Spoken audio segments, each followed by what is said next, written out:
กับสองครั้งวันในนี้นะครับวันในนะฮะ กินพักพังคางแกงอาหารไทยใหญ่นะครับใช่พังคางพักเพชรมีในสองอยู่อะไรกันไหนท่านน้อยอ่ะยาท่านน้อยยังไงแกงฮะแกงพังคางตั้งหม้อก่อนแล้วมีถั่วฟักยาวให้หูหนูเราบาดูกินนายเมียนี่นะนี่เป็นใส่หมูต้มเป็นห้อยยังไงใส่เหรอจ้อเนี่ยจ้อต้มอ่ะตัง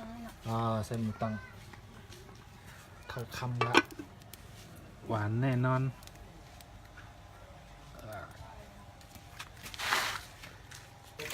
จะหิ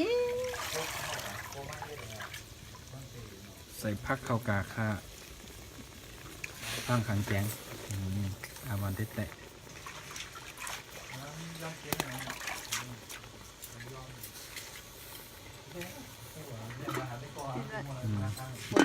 ผมหาไว้ก็ฝนจะกำจะเวลากำเมื่อด้วย有很暖大气的煎炸ครับต้องแทนแกงกินข้าวต้องไม่ข้าวไหนจมูกกุลมันใช่ไหมนะใส่เพิ่มเติมกินข้าวครับไม่ดังครับกินข้าวในเป็นว่า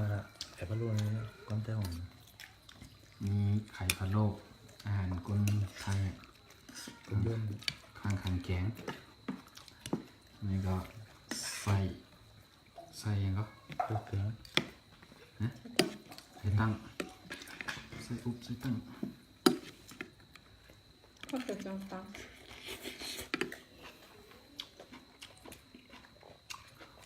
นอกให้คือใส่พัดเจ้าหน้าที่ยำนะมีทางเพชร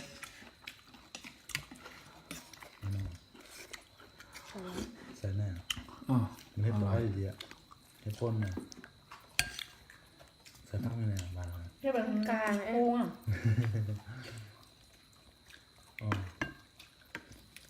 เจ๊แบบหัวกัน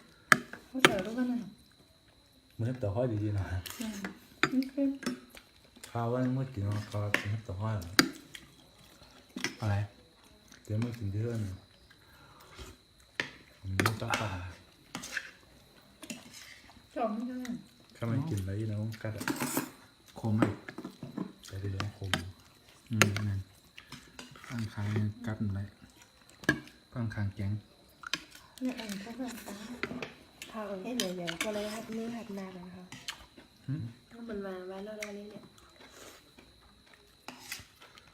เนาะทำงานเขาอยู่เนี่ย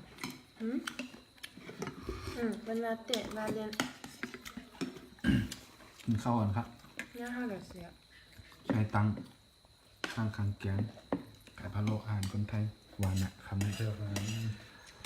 เกี่ยว